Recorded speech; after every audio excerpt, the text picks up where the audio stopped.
Wala pang nakikita ang Philippine Embassy in Colombia na senyales ng posibleng spillover sa nangyayaring kaguluhan doon sa may Venezuela. Saklaw ng naturang embahada ang Venezuela at Ecuador, tatlong bansa na pawang nasa South America. Sa exclusive interview ng Bombo Radio Philippines kay Consul Judy Razon, sinabi niyang nanatiling kontrolado o limitado sa loob ng Venezuela ang tensyon sa naturang bansa mula nang magsagawa ng military raid ang US na nagresulta sa pagkakaresto nitong si President Nicolas Maduro. Ayon sa Philippine official, binabantayan ng embahada ang lahat ng pangyayari sa Venezuela upang matukoy ang posibleng epekto nito sa iba pang mga katabing bansa, lalo na sa dalawang iba pang bansa na nasa jurisdiksyon ng embahada.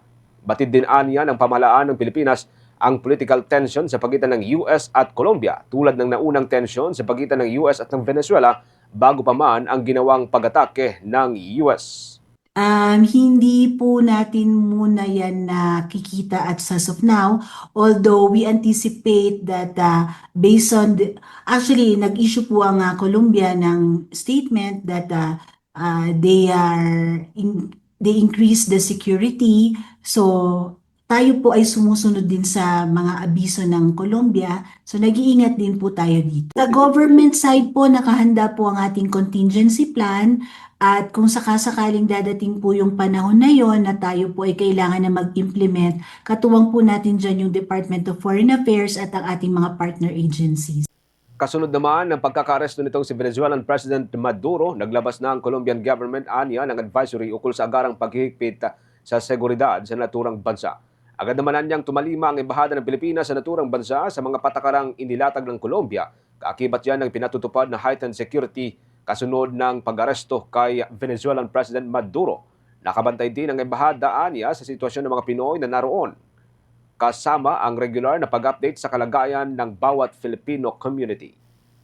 Dito po sa Colombia, nakamonitor din po tayo sa developments dahil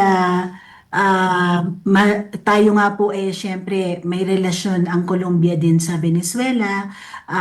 Alam naman po natin yung mga political tensions ng Colombia sa US. So continuous din po ang monitoring namin dito sa bansang Colombia. Pahayag po yan ni Consul Judy Razon sa exclusive interview ng Bombo Radio Philippines. For the most trusted source of news and information, visit our website at www.bomboradio.com. Follow us on Bombo Radio mobile app, Facebook, YouTube, TikTok, and X, formerly Twitter. Like, share, and stay connected. Anytime, anywhere.